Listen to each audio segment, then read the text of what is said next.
Hoje, o assunto é muito sério. Vi na internet que aquele tal de Mises era nazista. E acredita que tem neoliberalzinhos aí defendendo?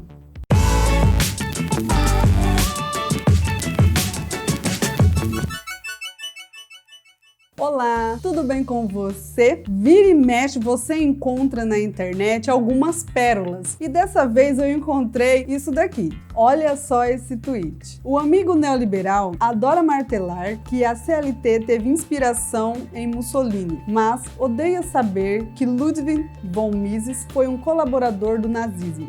Essa informação não é um caso isolado. Já vimos até um partido brasileiro dizendo alguma coisa sobre isso. Sem contar que tem outras pessoas que vão aí só replicando, aumentando. Mas e aí? Como que é a verdadeira história de Mises? Quem ele foi? O que ele fez durante a vida? Eu vou hoje contar um pouquinho sobre a história dele. Se você tiver curiosidade de saber mais, você pesquise. É só ir lá no Google que você acha a biografia. Essa a qual eu me baseei foi escrita por Hélio Beltrão. Então vamos lá. Afinal, quem foi Ludwig von Mises? Eu vou falar Mises, que é muito mais fácil. Mises era um economista que nasceu em 29 de setembro de 1881. Inclusive, o dia que eu pensei, vou escrever sobre o Mises, era justamente o dia do aniversário dele. Achei isso fantástico. Ele nasceu na cidade de Lviv, na Ucrânia. Essa região era habitada por alemães, por judeus, russos e poloneses. O pai e a mãe de Mises pertenciam a uma comunidade judaica. Arthur Edler von Mises. O pai dele se chamava Arthur Edler von Mises e ele era engenheiro. Já a mãe era Adele von Mises.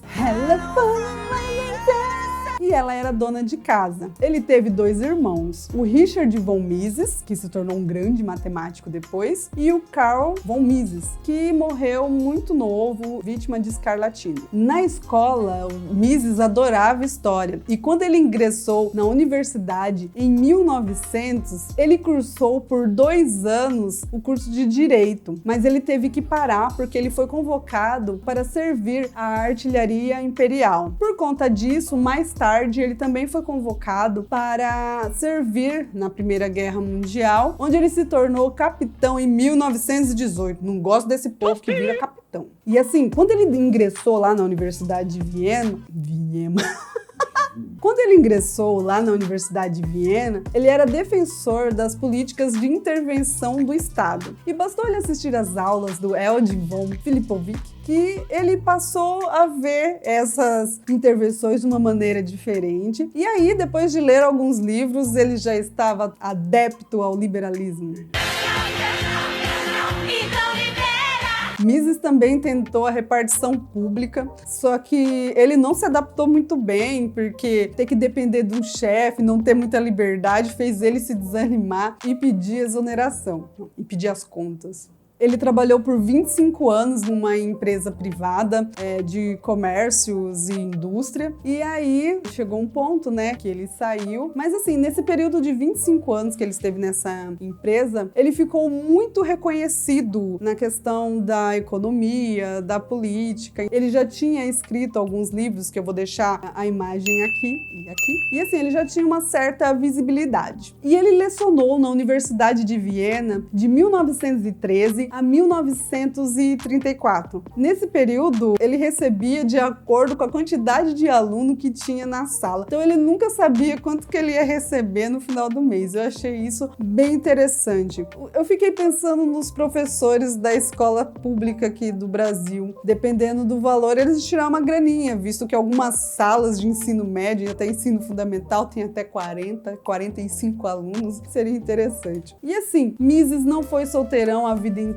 Em 1925, ele estava num jantar na casa de um aluno e assim, ele já tinha 45 anos nessa época. Foi aí que ele conheceu a sua futura esposa, a Margaret von Mises. Eles casaram e viveram até o final da vida deles. Até o final da vida de Mises, né? Que ele morreu primeiro. Enfim. Assim que eles se conheceram, eles logo se apaixonaram. Só que ela era uma ex-atriz, era viúva e tinha um casal de filhos. isso. E naquela época, as ex-atrizes, elas eram conhecidas como prostitutas de luxo. E ele não apresentou de cara ela para sua mãe. Ele só veio pedir ela em casamento depois que a mãe dele faleceu. Não sei se foi por medo, enfim. Demorou um bom tempo para pedir ela em casamento e casar, enfim. Depois do casamento, ele foi morar em Genebra, visto que as tropas de Hitler já estavam em Viena, então ele foi para Genebra. Só que lá em Genebra, ele não estava muito bem de condições financeiras. Então, no final de 1937, ele resolveu voltar para Viena. Só que em março de 1938, ele descobriu que o nome dele estava na lista negra do Hitler. E por quê? Porque ele era judeu e era um judeu influente e o Hitler queria a cabeça dele de todo jeito. Então, num belo dia, alguns nazistas foram lá no apartamento do Mises, arrombaram e levaram alguns dos seus pertences, como manuscritos, obras de artes, correspondências e outras coisas. O Mises nunca mais chegou a ver esses pertences. Só depois de 18 anos após a morte dele, foram encontrados os seus pertences e, assim, alguns dos seus manuscritos até foram publicados depois, em 2012, para você ter uma noção de como demorou.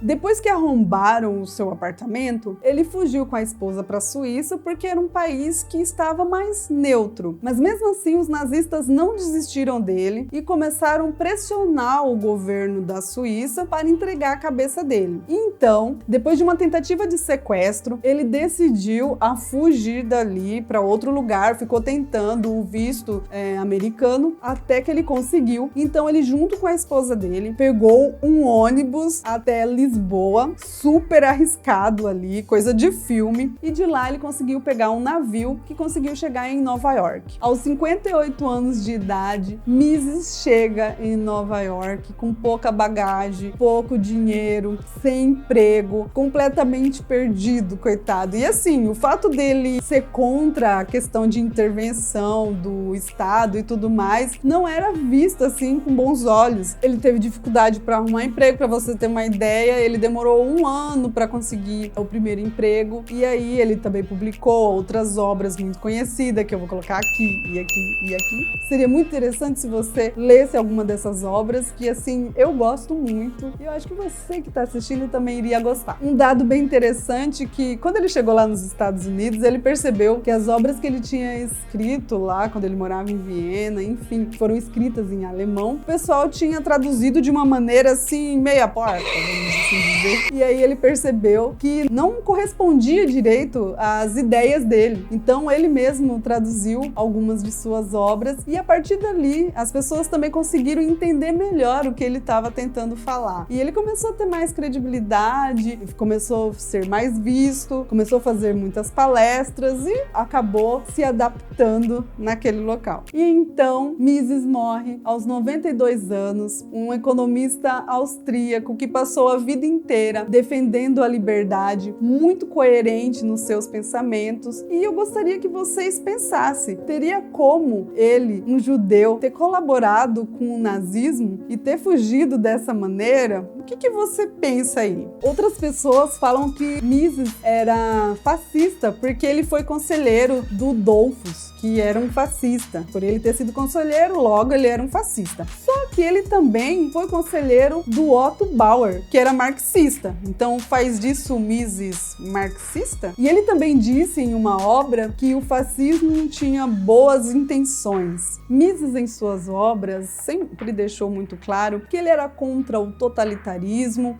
o intervencionismo, comunismo, socialismo, fascismo, enfim, é só você ir lá ler que você vai perceber isso em suas obras. E então, depois de toda essa história que a tia Su contou aqui, pra você, Mises era nazista? Sim ou não? Deixa aqui nos comentários que eu quero saber a sua opinião. E hoje eu vou deixar uma frase do próprio Mises, que é a frase mais conhecida dele, que é: ideias, somente ideias. Caralho, ainda bem que é a mais famosa, né?